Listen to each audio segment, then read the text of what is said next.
Hey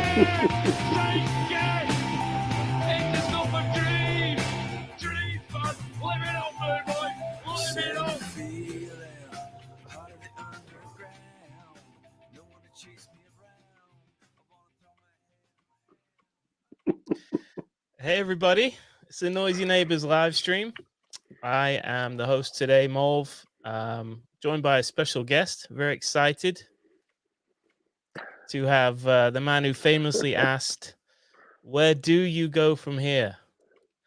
After beating Man United 6-1 at Old Trafford. Well, it's been a decade since then, my friend. Ooh. And yeah. It's been 11 years, hasn't it? We've been somewhere, haven't we? It's honestly, I think if you look at the most successful club, I mean, certainly of the last decade, it was us, but that's just basically Pep Gvardiola's just put it on steroids, legal ones, of course, and we've just gone boom, we've gone through the roof. I mean, I tell you what I have noticed, just wandering around in my city tops and all the rest of it, and you see all these foreign sort of teams, and you kind of, some of them you get your Real Madrid, your Barcelona, and some of them you have to look a bit closer. And every single one of those teams, my team's better than yours, and we've proven it. And it just makes you just sort of bounce it. Oh, me personally, I just thought, you're bouncing along like, yeah. And people look at you. I mean, I've had people say to me, like, oh, a bit of a Johnny come lately. And as soon as they open me gob, they're like, God, I wish I hadn't engaged. I'm like, oh, season ticket holder, get the whole works. Just where do we go from here? We've gone to the top, and we are at the top. It's weird. Yeah. Next season isn't going to be as good as this one. We have to sort of get that mindset in. Yeah. It's not going to be as good, but it's going to be fun, and we will still be good. But I just don't want people to get down or, oh, we only won the double this, we just won the Champions League. Why didn't we win a treble? We did the 4 leagues in a row, but that treble season, shut up. Treble. Unbelievable, man. Now it's great to see you. Great to have you on the show. Saw you back in what was it, April for Arsenal? Yeah. We caught up a couple of times, didn't we? Yeah. Some of the food delights of Manchester. I think you were just after fish and chips, proper fish and chips, as you were saying. No, it was absolutely amazing to see you. But it was also, I know you did a lot of travelling. You got to 3 games, did you? Or did you get to 2? Arsenal and then Fulham, and I caught something while I was over there. So by the end of the week, I was ready to come home, man. But no, I had a great time. I hope to do it again soon. Okay, well, today's live stream is going to be mainly dedicated to the Croatian invasion of Manchester. Summer transfers. I want to get your thoughts on these, mate. Outgoings, incomings, and we'll maybe quickly touch on tomorrow, because the curtain raiser for the whole season is tomorrow at Wembley.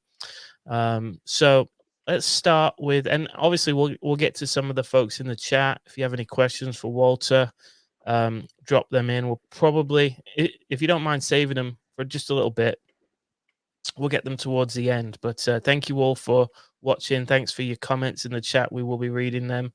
But let's talk transfers, man. So Gundogan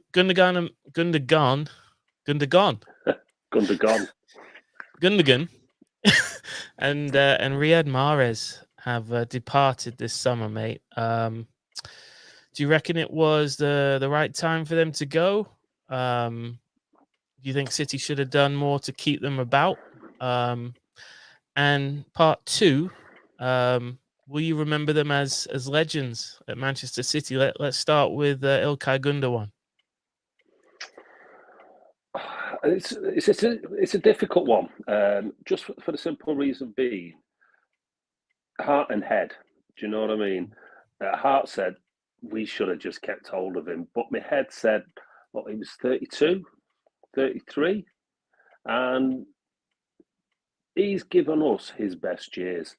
And with him giving us his best years, I think he was gutted to be leaving City. But then, there's a new challenge. You've got Barcelona there. And for players of that age, they always remember peak Barcelona. They remember the Pep Guardiola. They associate the shirt, the team, and everything else with greatness. He wanted to go, and ultimately there wasn't a great deal we could do. We could have offered him the world, and he's just like, I want to go. And you never know. We forget footballers are humans. So, his missus might have been going, look, I've had enough of it here. This is the Manchester summer. It's blowing a gale. I want to. Honestly, it's just rain and more rain. But was it a good time to let him go? Yes. I tell you the main reason I say that, and for Mahrez as well.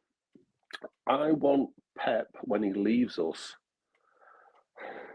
But that day will come. I always remember saying. I think it was a Football Republic YouTube. They wanted a City fan on the day Pellegrini announced he was coming. And I said, the only problem with Pep Guardiola coming to City is he's going to leave one day. And that is the only problem. He doesn't guarantee trophies. Howson. I think he does. Nice one. But what I want Pep Guardiola to leave us with the youngest team possible. And I don't want him to hold on to these players because ultimately we're Manchester City fans. We're not Pep Guardiola fans. We love the guy when he's at City. When he was at Bayern Munich, we didn't love him when he came and was one of the best teams I've ever seen at the Etihad. Mm-hmm. But we're Manchester City fans, and was it a right time? Any players that get up to that certain age, we want. They've given us tremendous service. They've been highly paid for it. And for me, Gundogan's time to go. I think we got the third highest transfer for Mahrez. Yep, that's for right. A player over 30.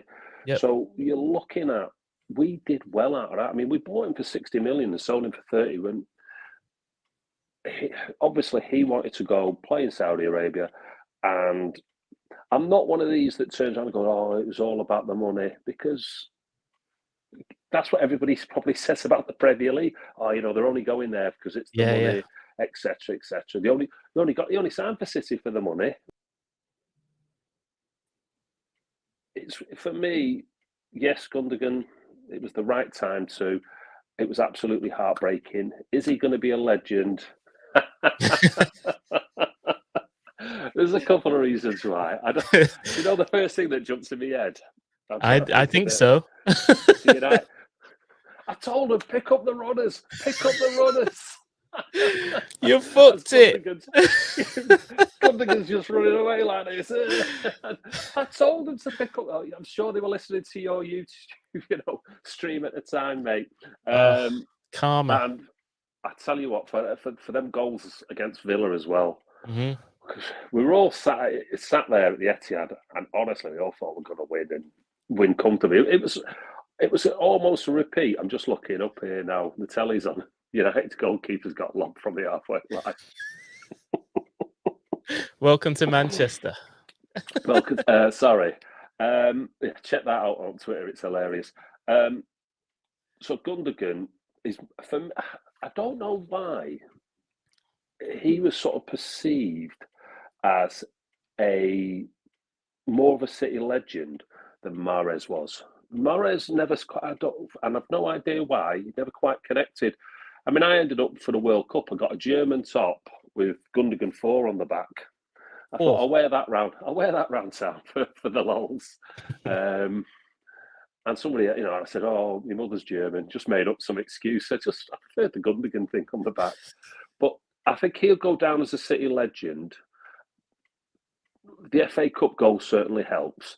The 2 goals against Villa, the time Kevin De Bruyne was injured, and he just, come on, he just stepped up like nobody ever expected him to. So, for me, Gundogan's going to be the legend. Will he get a statue? I don't know.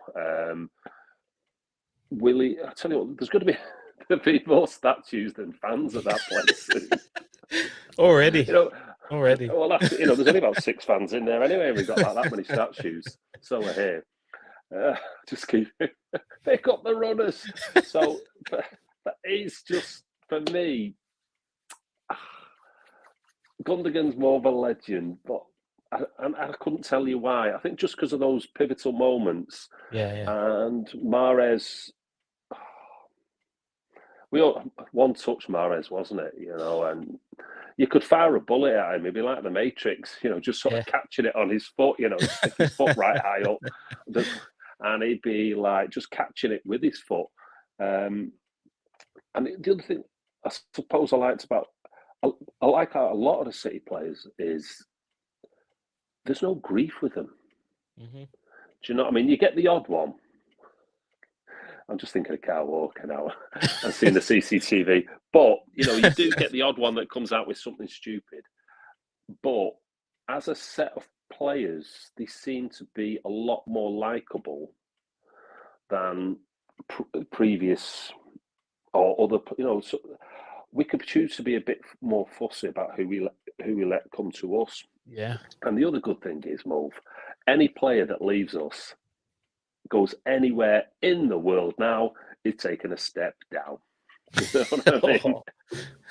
And City, the best team in the land and all the world. We sang that when we were just shy as a joke. In the third tier, and then you're sort of like, it's like one of the Simpsons episodes, isn't it? It's just something happens, and 20 years later it comes true, and that's what's happened for us. So yeah, no, I'm with you, man. I'm with you on them too. Gundo will probably be remembered slightly more fondly than Mahrez. I just think I'm not sure that either of them had a massive connection with the fan base. Like I'm thinking of Zabaleta or even Joe Hart. More recently, Grealish seems to have already established a great rapport with the fans, as has Haaland. Even John Stones has become a bit of a cult hero. I mean, cult hero sometimes has a negative connotation, like they weren't that good. But John Stones is sort of both. He's brilliant and he's a bit of a cult hero. But my point is, I don't think any of them really created a superb relationship with the fans. And Gundogan, like you said, maybe had more bigger moments than Mahrez. So I'll remember Gundo for all the things you mentioned, the time he filled in at defensive midfield while Fernandinho was injured and we had to beat Liverpool to the title. Couldn't lose a single match, and he was the guy. Obviously the big goals against Villa, the 12 seconds against United, 11. just so many, yeah. And then Mahrez for me has been the embodiment of a typical winger, in that they can be super flashy, but they can also really frustrate at the same time. I don't think he's a typical winger, and I'll tell you what, he's a typical Pep Guardiola winger. Yeah. He's not. I mean, a winger for me, Sane. Do you know, you knock it past the fullback and run onto it, and then you put the cross in.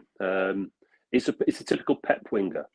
No, I agree with you. But a bit like Grealish. A Pep winger is going to inevitably end up playing, 75-80% of their games against a low block because of who they play for, and and for somebody, I think it was a natural evolution. I think Sane was a typical winger, and then we went on to get 100 points with him.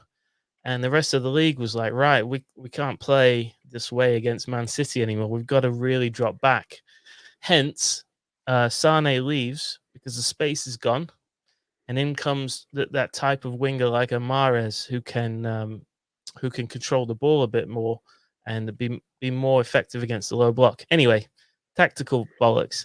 My point is, for me, regardless of whether you're an old school winger with pace or this new Pep type winger, it can be a frustrating role from from a fan's perspective if you're not dashing by people all the time, But what he had, probably the best we've had, is that touch and that sauce, as the kids call it. Incredible dribbler, had a real swagger about him. So I will remember both of these guys fondly. Treble winners, 5-time Premier League winners. Incredible, man. Well, I think any player at our team at the moment is going to be remembered fondly. And I tell you what, I know that is if you look at some of the absolute, it was weird, some of the awful players who played for United in the 99, they're all remembered fondly. Your David May. Yeah, of course, yeah. And, as City fans, we sort of laugh and joke, David May. But they won't. They'll be there going. But they're there. I know. I can't believe they've re-signed Johnny Evans.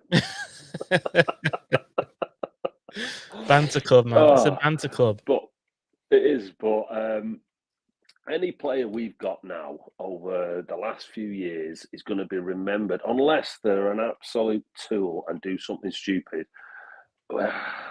João Cancelo. They're going to be remembered fondly. I tell you what, this time last year, FIFA put out the world's best 11, and Cancelo was left back, and we can't give him away. You're thinking, sorry, we'll get to him as one of the outgoings, I hope. All right, let's go to the chat for just a minute. Comments on Gundogan and Mahrez. Apologies, Walter is cutting in and out occasionally, but he seems to appear right back, so that's cool. It comes right back in. Like a bad smell. Let's see here. Played a big role in the 18-19 season as well. I assume that is Gundogan. I think that was Mahrez' first season where he caught fire late, got that goal against Brighton in the final day of the season. So this is probably from Andrew, more of a Gundogan appreciation post. Daniel says no statue for Gundo, not even Fernandinho got one, but Gundo is a legend. Agree, mate. They'll have to give him. Remember Yaya got a little plaque outside. Training pitch. Training pitch. You could just see if Yaya doesn't get a statue. Yeah. La Ciel Bleu. Ceramic already ready to install for Gundogan. Nice one. Lazuli, thanks for your comment. Mahrez with all-time best technical winger. Oh, so much sauce. Let's see. Lazuli again, when Mahrez first came, it was frustrating because Mahrez always wanted to dribble his man instead of keeping the ball moving. But Mahrez became one of the best pet players. Agree, mate. I think early on his decision-making was he was getting it backwards, passing when he should have shot or dribbled and vice versa, but soon sorted that out. Chris Hernandez. Working with Pep. Yeah. Chris Hernandez, which I think is something Joey says all the time. So nice one, Chris. Happy birthday, Joey, by the way. Joey McCune's birthday today. Big up yourself, lad. Everyone knew Mahrez was going to cut inside and still couldn't stop him. Top class player. Yeah, I recently watched back his all his goals for City. The amount of times he just went left and then did like a stutter, then kept going and put it in the far corner. Algerian Aaron Robin stuff, innit? Riyad pasta. Thanks for the Riyad pasta. All right, cool. You should be able to buy that from your local supermarket, shouldn't you? Hello to Pete in Cyprus as well. Thanks for watching, man. All right, let's move it forward, man. So those were the outgoings so far, the big ones anyway. Let's continue. Let's talk about incomings, man. That Croatian invasion. We've got Mateo Kovacic or Kovacic. Let's go with Kovacic. Kovacic. And today, 80. Well, no, what was it? £77.5 million. Just under, less than what United paid for Harry Maguire. We've got Josko Gvardiol, man. Big signing. Kovacic, not too shabby either. I think for 30 million from Chelsea. So I'll pass it over to you, mate. How do you see them fitting into, for Kovacic, a pretty good midfield already, and for Gvardiol, an additional centre back when we've already got 5 of the probably best in the world. So, thoughts on these two, mate? Well, I mean, Kovacic was the best player at Chelsea most of the time when we played him. I tell you what he does. I mean, let's just cut the mustard here and just say at the moment he's a direct replacement for Gundogan. Okay. Now, for me, he brings a different sort of skill set to Manchester City. Just like most, it's like when Yaya was here, and we're trying to think about exactly what Yaya does. You buy different players, with different attributes. So for me, what he's really fantastic at doing is bringing the ball up the pitch. He's literally press resistant. He's not a lad who loses the ball. He gets the ball, moves it up the pitch, and he's got an eye for a pass. We won't discuss Gundogan's goals at the moment. Kovacic, he's not going to give you that. He seems to get, as soon as he hits a certain part of the pitch, he gets the nosebleeds, he's gone too far, he can't see the goal properly, he's got a bit of double vision. So he's not going to provide that for you. Do we have to tap the brakes a bit on that, though? Because don't players level up under Guardiola? Isn't it possible that part of his game could get unlocked when he gets to City? Could he at least improve on it, do you think? I feel like his numbers will go up. They might not be Gundogan levels, but I think he will improve in those elements where he's getting sort of knocked at the moment. I'm not saying it's impossible, but I don't see it. Okay. I think Pep has bought him for different reasons. Now he might be able to do that, but I can't see it. I see him as a player who's going to progress the ball up, because City is sort of the two blocks, the two sort of teams. You've got the defensive and the offensive. Now more than ever, the way he's got it set up. Yeah. So what you've got is he's going to carry the ball, or come like Gundogan used to come back, get the ball, and his job is then to get it to the front part.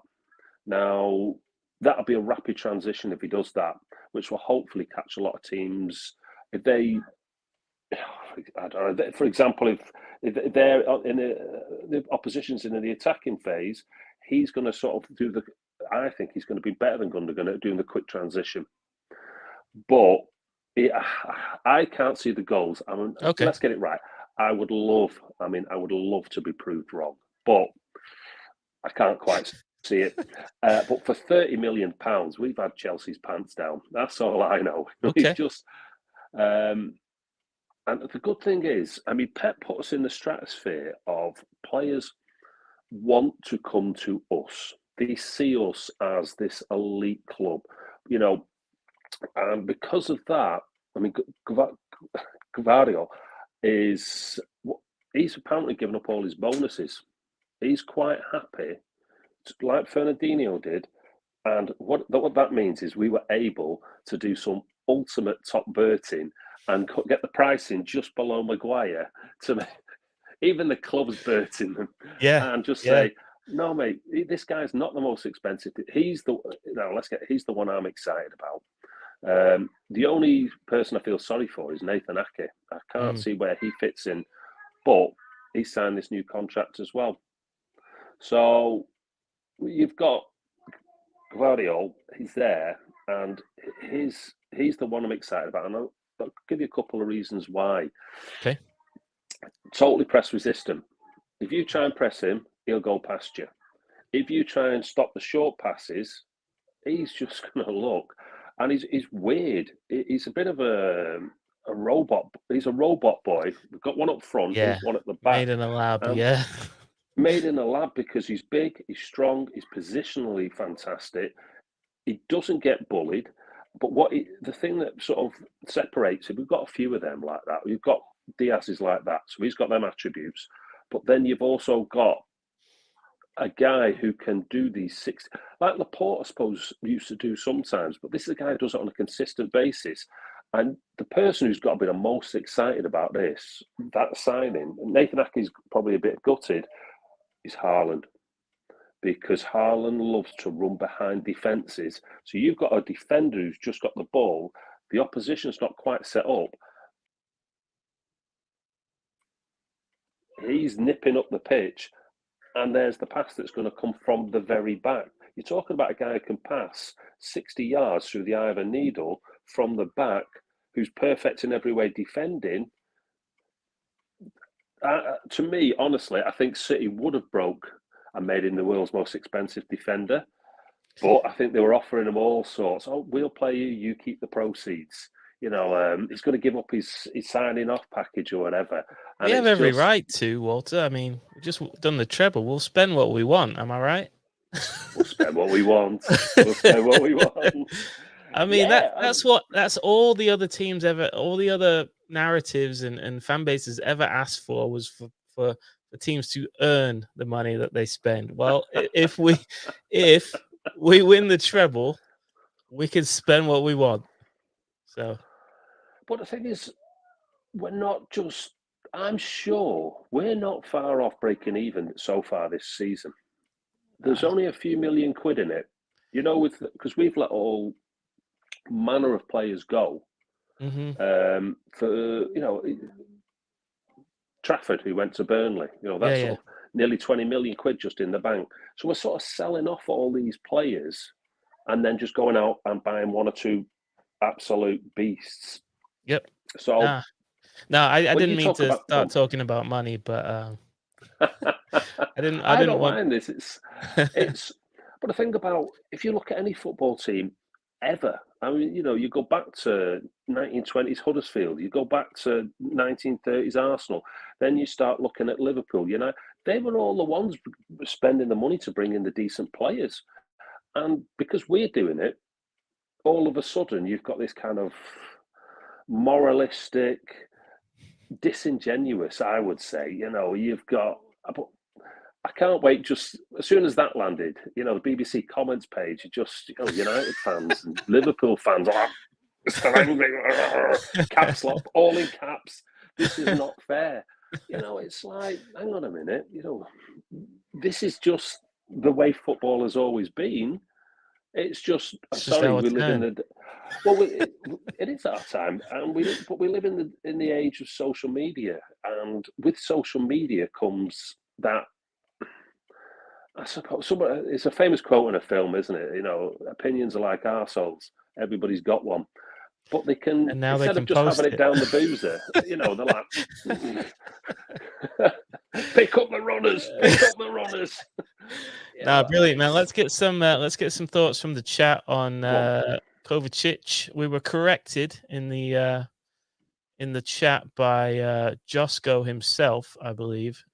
Who's checked in. Welcome to Manchester, Josco.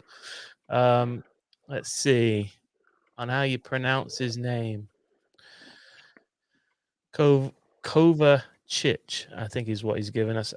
Here we go. He says it's Josco himself. Hiya, mate. Welcome. Best of luck to you. Glad the mask. I want one of them masks. I want you don't need the mask anymore, mate. It's pronounced Kovacic. So we will trust Josco himself with that. Kovacic. All right. Let's see. A lot of love for Walter in the chat. Walter, the legend. The 6-1 take it. Thanks, bud. Take it. All right, Morgan. Let's see. Lots of great stuff. Here's Ankit. Forgot to mention Gundo's insane goal scoring in the lockdown season. Yeah, 100%, man. 100%. Let's hope Walter's wrong about Kovacic's goal scoring output. I want to be wrong about that, but honestly, I can't see it. You know what I mean? I would love to be proven wrong. One of my favorite statements. Let's see what else. Ooh, okay.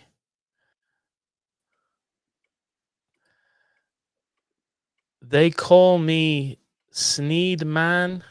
Thoughts on Owen? Why? This Owen Hargreaves. He's a pundit in. He's a pundit on the BT channel that does the. He's a pundit on BT for the Champions League night, and the only person that more boring than him is Michael Owen. He's got splinters all down his backside from sitting on fences. Won't just waste of space. All right, let's see. Andrew, he can switch to play with both feet. He's a freak. That could be about Kovacic or Gvardiol, in my opinion. Could be about me or you. Yeah. He's a freak. Yeah, that bit. Let's see. He is, though.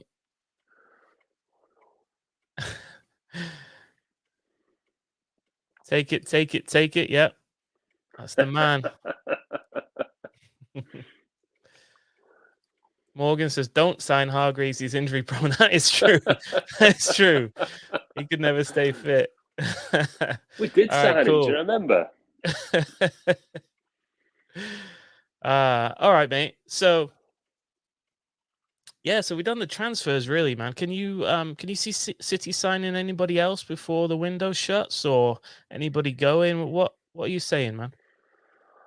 I thought it'd be weird. I can see. Did you see the videos last night of Walker and Gvardiol out? Yes, very interesting. That was very interesting. Because you could take it two ways, right? You could. It's either a farewell. Take it two ways, yeah. It's steady on. I just want to know if Kyle had his pants on this time. Thing is, if Walker goes, I don't think we need to sign anybody. Yeah, I agree with you. I tell you what it is with Walker. I have loved Kyle Walker. I remember seeing we're playing Paris Saint-Germain in the Champions League, and just where I was sat in the stadium, and the ball comes down to Mbappe, and he traps it, and he looks up, and you can just see Kyle Walker, the stance he takes, and he just looks at him, you could just see his shoulders go down like, what am I supposed to do against this guy? And it was one of them where I just thought, you are just amazing. Yeah. But if you look at the structure, the way City is set up, and it's almost with the five at the back, and they sort of swap between possession and non-possession, and it's very sort of high risk, and the sort of the movement and the way they pass the ball to each other to build the ball up, to build the play up to get into the opposition half. The one thing that lets Kyle Walker down is he's the best. For me, he's the best right back ever at defending the Premier League. But we've moved on, and I just think we've moved on and almost outdated. Just the guy's mental, Pep. We've outdated the use of fullbacks. Yeah, we've got like four central defenders who, and what I love about them is they love defending, and they're all high-fiving each other, and they all inspire each other to do better. Because you don't want to be the one that lets that team down, because they're all sort of working as a unit. And Kyle Walker, for me, just isn't technically good enough. Let's get it right. We're playing Real Madrid. I want him starting. But I think if he goes, I think Laporte's got to go. Do you know what I mean? Yeah, He's our sacrificial lamb. Yeah, that's going to be a shame as well. But I can't believe there's not a queue around the block for him, because he's an amazing player. Sorry to interrupt you, but you talked about, Pep not really using fullbacks anymore. Is it's actually an incredible evolution because Pep's first season we had like 3 30-plus-year-old fullbacks. So Yeah. that summer, following summer, he bought I think 4 50 million pound fullbacks, and won the league with 100 points. Right. So to go from thinking you need 3 or 4 50 million pound fullbacks to be successful to 6 years later saying, I don't really need any, is some evolution. I mean, that's mad. Well, he's the best manager in the world, isn't he? Yeah. You know, he's just. I mean, if you look at everything he does, sooner or later gets copied. Oh, for And sure. Yeah. Already. you've Yeah. got Liverpool bringing Trent Alexander-Arnold, playing him in midfield. He's looked at that and gone, "Oh, I'll have a bit of that." Mhm. And that's going to improve him as a player. But ultimately, Pep will see that and then think of something else to move the teams on. I mean, with Gvardiol, this guy is going to just elevate. And can you imagine him in that system with those guys that he's going to be playing with? It's what's the old saying? The tide rises all the Raises all the boats, boats. Yeah. Yeah. and that's exactly where we're going. And the other thing I like about bringing in the two lads we've done, is they've not won anything, and they're going to want Well, to. Kovacic has won quite a bit. No, I meant with us. Oh. He's not won anything. He could have picked Gvardiol, up his yeah. runners. Kovacic has won No, a few things, no, unfortunately. but he's not won it with us, and he's never worked under Pep either. It's what I'm sort of trying to get at. It's the idea that they've not won anything with us, and it's a fresh face. He's not coming to City, and he could have dead easy gone, what, my age, I think I'll have a go at Saudi Arabia. He's come to City thinking, right, I want to work with Pep because I want to be the best player that I can be.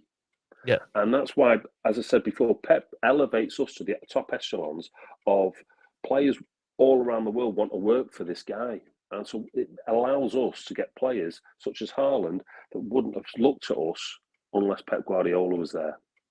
And there's a few players like that. They wouldn't, and with the best will in the world, we'd have looked and gone, oh, well, they would have come. He was a City fan growing up. Guardiola is our cheat code. Guardiola is just the thing that makes it tick at the moment. And that's why I want the youngest team possible for when Guardiola leaves. Stop saying that. I know. I tell you what, I have a question for you then. Go on. How good on the pre-season tour? 2 words: Rico Lewis. I was on a show the other day with the City Extra boys, and we were talking about possibility that it's Manchester City who are interested in Caicedo from Brighton. Yeah. And along with the hosts who were on the live stream I was on, bigging up Caicedo, describing him, all his attributes and that, how great he is. And the people that were in the chat also saying similar things. All I could hear when they talked about his attributes, this Caicedo, and they were willing to pay £100 million for this guy, right? But every attribute they described, this Caicedo, all I could hear was Rico Lewis. It's the same guy, right? So I was like, yeah. I mean, yeah, if you want to bring Caicedo in, fine. But I mean, you've already got somebody just like that. Now, would I be against having two of them? No. But yeah, no, Rico Lewis, man. I think the versatility, and this goes for a lot of the players in the squad. The versatility in the squad makes me so relaxed about transfers. I don't see a glaring hole in the side, even with the big departures, man. Gundogan, Mahrez. The only one that would worry me if he left, which he won't, is Bernardo. But I don't see any glaring holes anywhere. I think Rico Lewis is versatile enough to cover anywhere from proper right back to tucked in right back to an 8 even, or somewhere on the right. I mean, in a pinch, left back, I suppose he actually did play him there once. He's so versatile, and I don't think Pep's frightened to play him no matter the occasion, which is a huge feather in his cap. So yeah, I'm excited about Rico Lewis. Is there anybody else? I was going to ask you because with the season sort of starting tomorrow, being the official end of the preseason and start of the season with the Community Shield. Is there anybody that you want to see play tomorrow? That's maybe on the fringes that you'd like another look at in a bit more serious game before the season starts? See, it's a funny Community Shield. It's a funny trophy, isn't it? It's not. It's if you look at most of the countries around Europe, and you look at how this competition is perceived, it's up there. But Yeah. in the UK or in England, it's like it is literally shrug your shoulders and go, if we win, it's important. Right. If we lose, you just. Well, I tell you what, I was listening to. I can't remember. It's somewhere this week, and it was a Tottenham player, and he played in the early '90s, and he played Arsenal in the Wembley. It was in the Charity Shield, I think, or it might have been the Community Shield. And when they drew the game, what they did is they just said, right, both teams have won, so you've both got silverware. So I think Tottenham paraded round the pitch with all the Tottenham fans with the shield, and people cheered. And when it got to halfway, they gave it to the Arsenal, and they went round then, and they got to get their fans to cheer. It's so Tottenham. But the Tottenham were there going, "Oh, we've won a trophy." You know what I mean? And to be fair, back in the '90s, if City had done it, I'd have been saying we'd won a trophy. Let me ask you this: perception. Go on. Is the timing of when the match is the big elephant in the room in terms of whether you rate it as a trophy or not? I ask this because the reason you're playing in this game to qualify to play in this game, you have to win the league or win the FA Cup or both. Right? So if to qualify for this game, for this competition, this trophy, you have to have a big achievement like that. If the game was, say, in the middle of the season, when both teams had a chance to, get fit, get a rhythm going, would that put a different spin on the importance of it? Because I think it's the fact that it's the first game of the season and people are like, well, the teams aren't really their finished article, maybe that takes away some of the prestige of it. I don't think so. It's again, as I said to you, it's one of those where if you win it, it's important. If you don't, it's really not. No matter when it happens.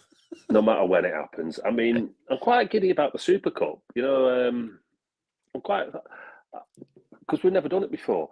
And I quite like having the Community Shield for City over the last few years because it is more important than a friendly. But because of that, it's another sort of step to get ready for the season because you have got to play this game. So I do like it in terms of just getting the team prepared.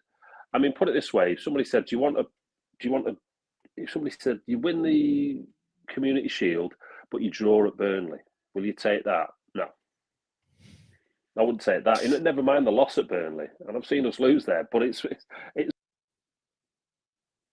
I don't know if it's just how it's perceived because it's not perceived important in this country.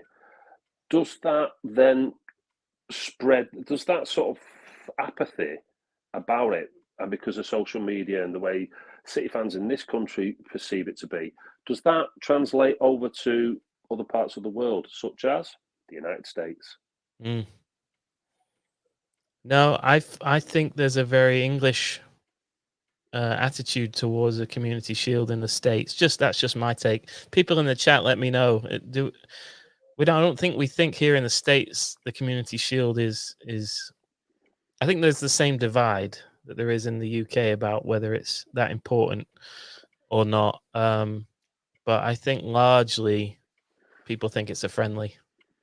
So Comments in the chat. How do you rate the Community Shield, especially if you're from the US? Let's have your thoughts. So, cool. So yeah. So other expectations for tomorrow? Was there anybody that you want to see again? You want to see Oscar Bob again? Oscar Bob. Yeah. Yeah, I mean, I tell you what, I'd like us to be 3-0 up at half time, and then we can start bringing on some of the youngsters. I think he's going to change things up, and he's going to. For Pep Guardiola, I think the game means more because he's bringing that Spanish mentality to it. And I think, speaking of English mentality, I think Grealish is really up for winning it. True. I dropped Grealish, so there you go. We could win it without him. I think that was one of Kyle Walker's best contributions this season. Was I don't know if you saw, when Grealish was on the bus, absolutely blind drunk, and he's leaning over the bus, and you can just see Kyle Walker's just grabbed the back of his short, and he's holding on to him so he doesn't fall off the bus.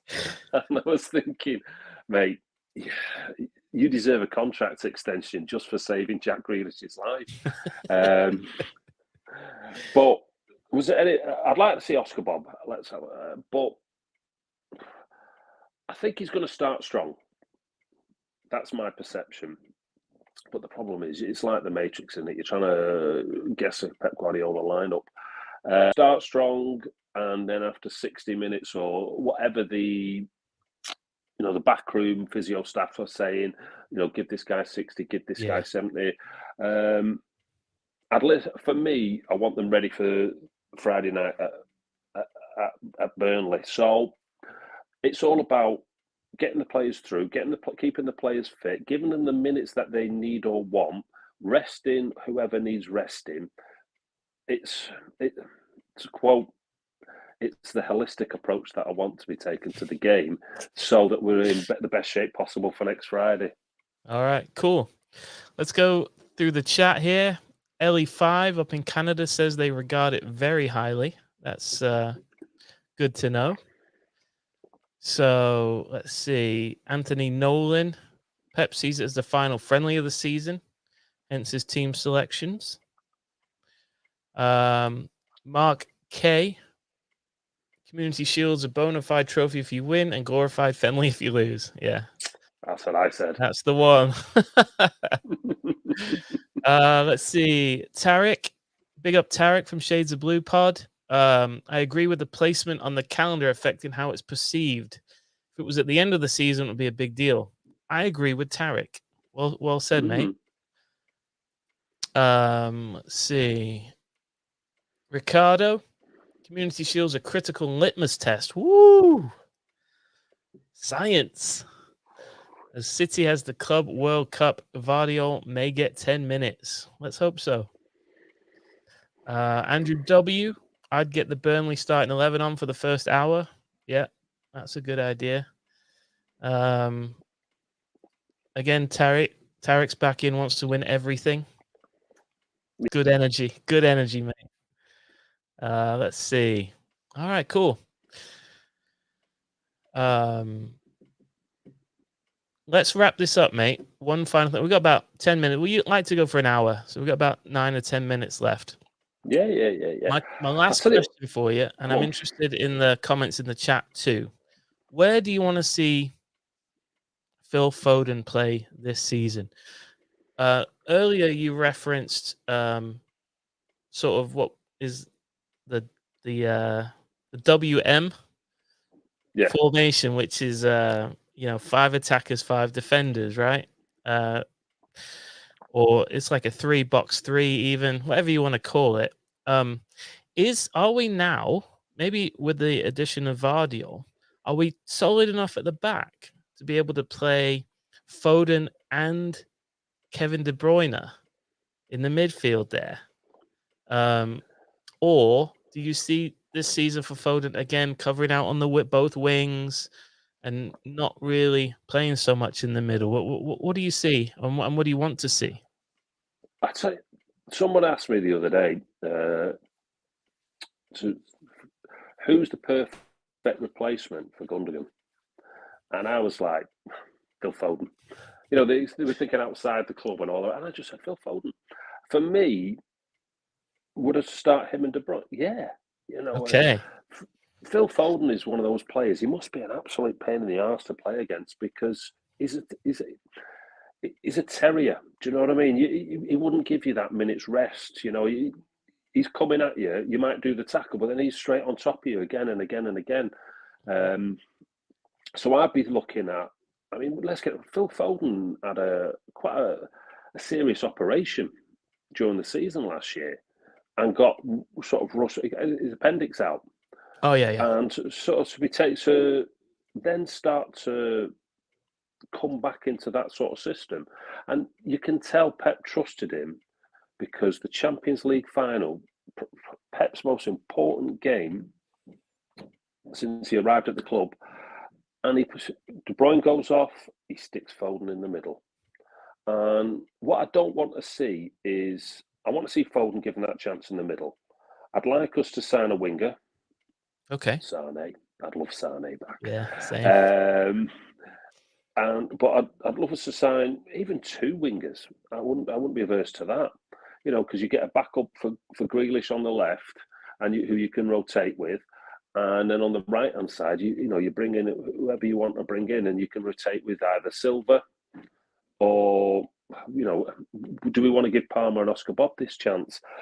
I'd love to see Foden in the middle because the guy is a generational talent.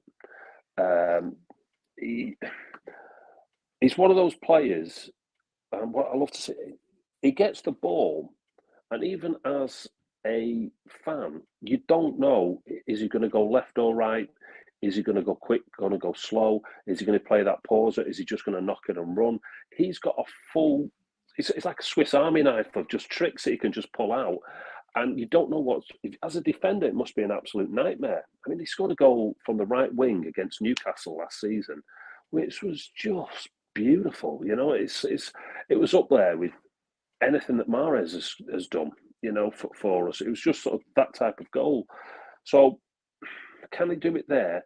The problem with somebody with that skill set playing on the wing is you run out of pitch on one side. You've only got sort of one side to go at. With him in the middle, he's got the full range of the pitch to be looking at. So he can literally, and he's got an eye for a pass as well. So yeah, get him in the middle. Get him as that Gundogan replacement. I'd have him there, De Bruyne, and then Rodri sitting behind. Do you know what I mean? That for me is the best. That sort of Champions League tomorrow. That's what I'm starting. Cool. So that's what I'd like to see for Phil Foden. I think there are games where you can do it, mate. I think there's certain teams, maybe the teams that are really deep in a block, who you don't really fancy on the counter attack coming back our way, that you could play those two together. I'm not sure that you need Pauser. I may have this tactically. This might be bollocks, mate.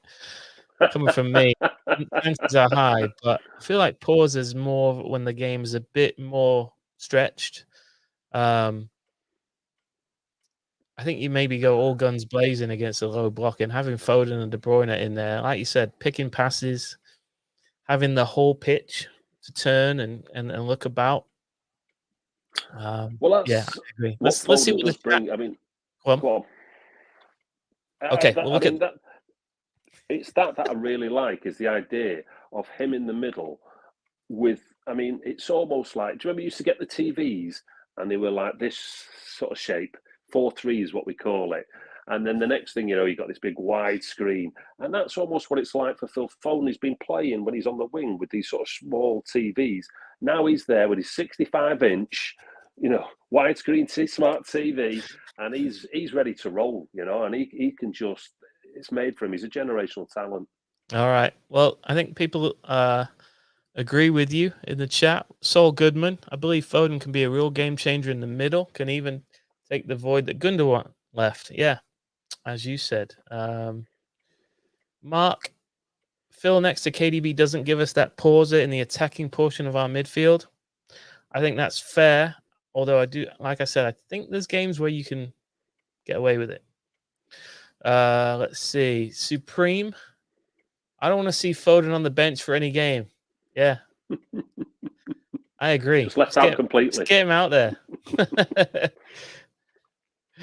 Let's see. Anthony.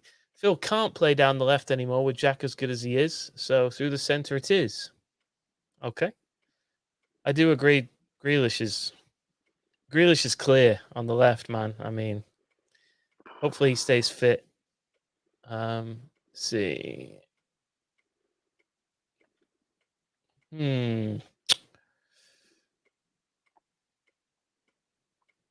Andrew W. The turn and run in the Champions League final was a thing of beauty. He just needs to work on finishing. Yeah. Somebody who, I guess, until recently was known as, I had him in my Shagger column, somebody who would finish at will. Of late, he hasn't been putting those away, but I'm sure that'll return. He got a hat trick against United. Oh, another 6. You like a 6 against United, don't you, Walter? 6 in the city. All right. I think we're going to leave it there, pal. This has been an absolute pleasure. It is great to see you. Oh, and happy birthday, Joey. Happy birthday to Joey. One, mate. Yeah. So yeah, we'll wrap it up there. Thanks to everybody for watching. This is, our main gig is the podcast. You can catch us on all your podcast apps. Look under Noisy Neighbors with the American spelling. So no U in Neighbors. We are America based. Joey and I are in Texas. Walter, where are you today, man? I'm on holiday, so yeah. I'm just out and about. It's southwest of England. All right. So down towards Cornwall and that. So it's a good bit of family time, It's the only place in the UK that might be getting a bit of sunshine today. But I'm getting battered by the wind. For those that maybe flying off today. For those that maybe are unaware of you, where can they find you? Where do you do your damage? Just at Twitter. It's never going to be anything but Twitter, by the way.